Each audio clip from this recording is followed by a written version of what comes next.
Hi, this is Dr. Alana James. This is the fifth snippet on Microsoft Word. We're discussing collaborative editing.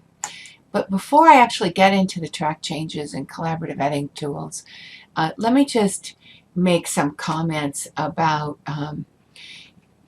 saving your document and how you save your documents. Typically, if you put your date at the first part of your line, then you'll easily find the newest version. And if you keep your versions, this will allow you to go back sometimes 6 months or more. These documents change quite a bit. You move stuff around. Sometimes things you thought were there get lost. Rather than having to rewrite them, if you have a whole string of documents in your file, then no problem. And that means that you're going to need some file space, and you're going to need Microsoft Word to save well. So at the end, I'll talk a little bit about OneDrive as well. So collaborative editing, it's all about the tools called track changes. I'll show them to you in just a second. You want to avoid the most natural things like you highlight, you underline, you cross off. Those things really are annoying and sometimes very difficult to get rid of when you have a final document that's been back and forth between several people. So use track changes. Get to use those tools. They're a little annoying at first, but you'll figure it out.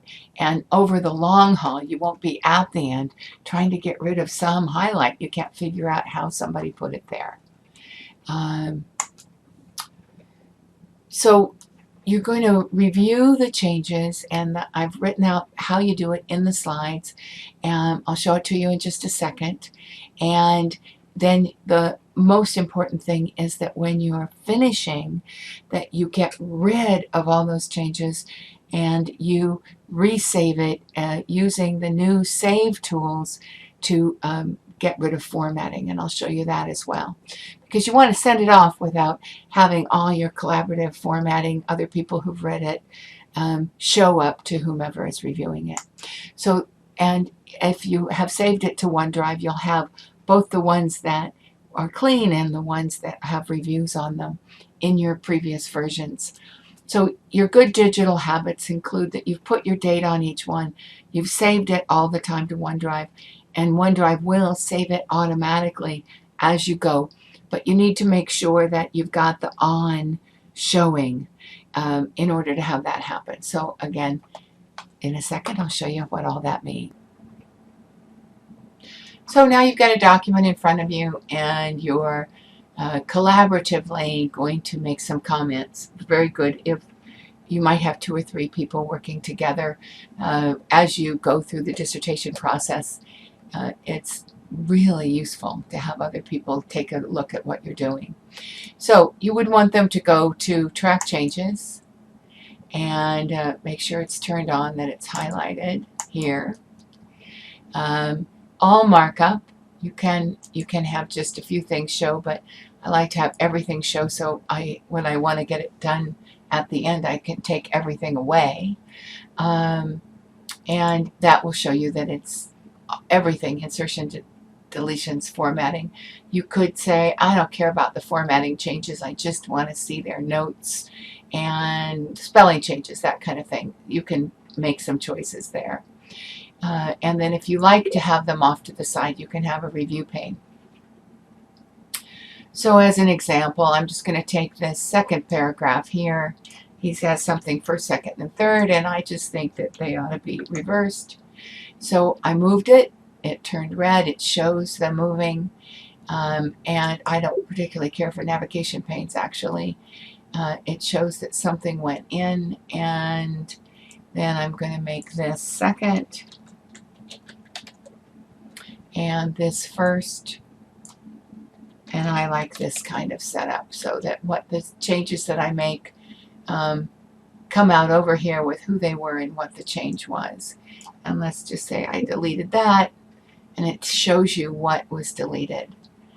Then at the end, you can go through and you can hit the accepts, and you can say yes, I'll accept that, or no, I will reject that, and it'll go back.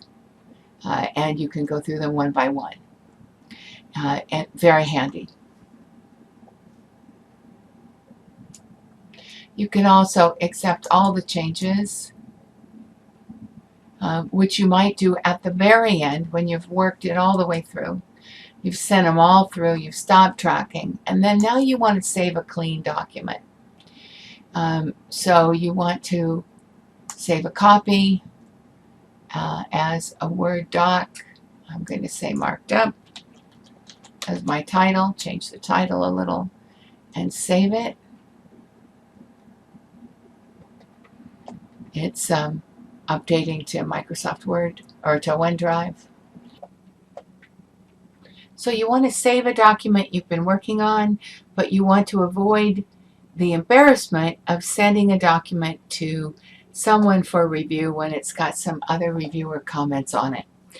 And Microsoft Word is notorious for holding on to comments and having them show up at different times. So version control can be critical. And here's what you do. You go in and you save a copy, not in OneDrive. So you've had them in OneDrive, they've been saving, that's great. But now you want to go to your PC and go to just Documents and save this new file. Okay, so now it is, and you'll know that it's back in your regular because you have this little disk up here, and when you go here you get both save and save as. Okay, good. That's a beginning. Now you want to make sure that the document doesn't have stuff in it that you don't want to see. So if you go to Info, you see that you have an Inspect document that you can go through, and it looks for custom comments. You have version control, version history if you've sent this document out, manage, and you can just go through it and make sure. Now that I would hesitate to say just sit, inspect the document, check for issues. You don't have to change anything. You can just check for issues. And you can see that there's a lot of things. There's some hidden text. Well, you certainly want to hit inspect for all of those things, and you'll get a note that there are comments and versions, none were found. Great. Task pane add-ins, none were found. So you look to be in good shape. You can close, you can save it, and send it off to the next person.